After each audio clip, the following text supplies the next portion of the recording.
Jansatta dictation 80 शब्द प्रति minute. Dictation start.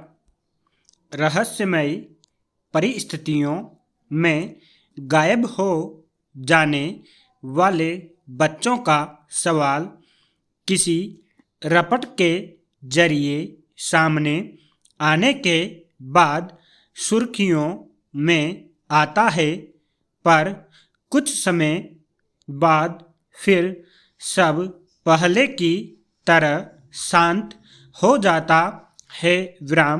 विडंबना यह है कि इस समस्या की गंभीरता के मद्देनज़र सरकारों की ओर से हर स्तर पर तंत्र को सक्रिय करने और बच्चों की तस्करी पर काबू पाने का भरोसा दिया जाता है, लेकिन कुछ समय बाद आने वाली कोई रिपोर्ट यही बताती है कि इस मोर्चे पर पर्याप्त संवेदनशील तरीके से काम नहीं किया गया।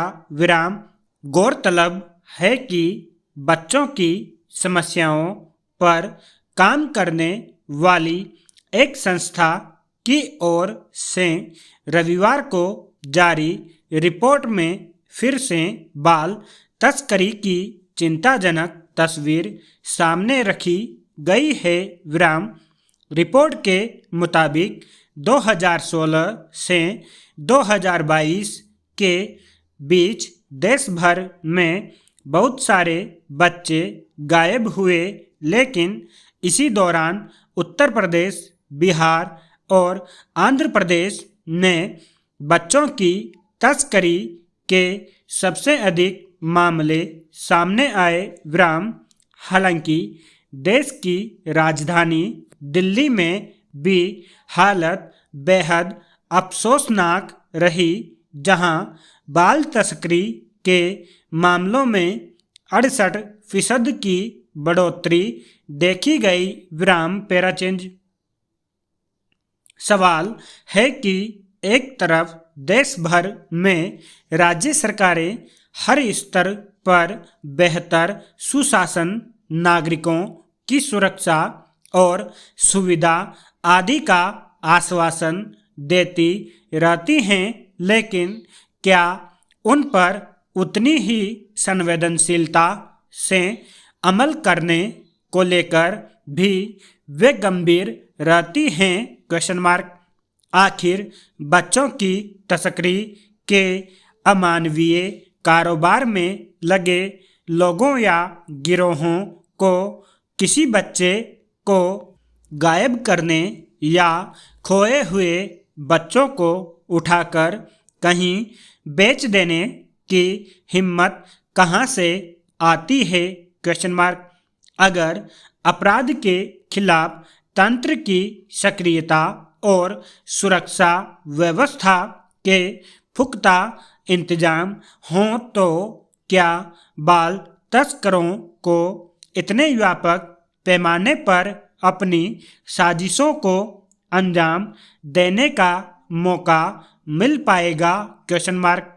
विडंबना है कि शहरों, महानगरों में चल रही कुछ औद्योगिक इकाइयों में कई बार 13 से 18 वर्ष के बीच के बच्चों से काम कराया जाता है।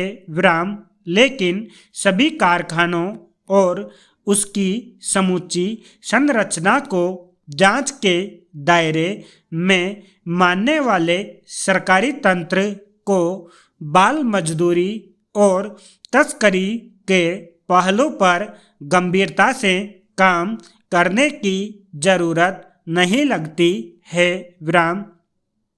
आखिर वे कौन सी वजह हैं कि ताज़ा रिपोर्ट के मुताबिक न केवल जयपुर शहर को देश में बाल तस्करी के मुख्य केंद्र के रूप में दर्ज किया गया, बल्कि देश की राजधानी दिल्ली में भी कई स्थानों को इसी कोटि में पाया गया विराम, जबकि माना जाता है कि मुख्य शहरों में कानून व्यवस्था देश के बाकी हिस्सों के मुकाबले ज़्यादा बेहतर होगी और आपराधिक गतिविधियों के खिलाफ ठोस कार्रवाई भी होती होगी। विराम स्टॉप।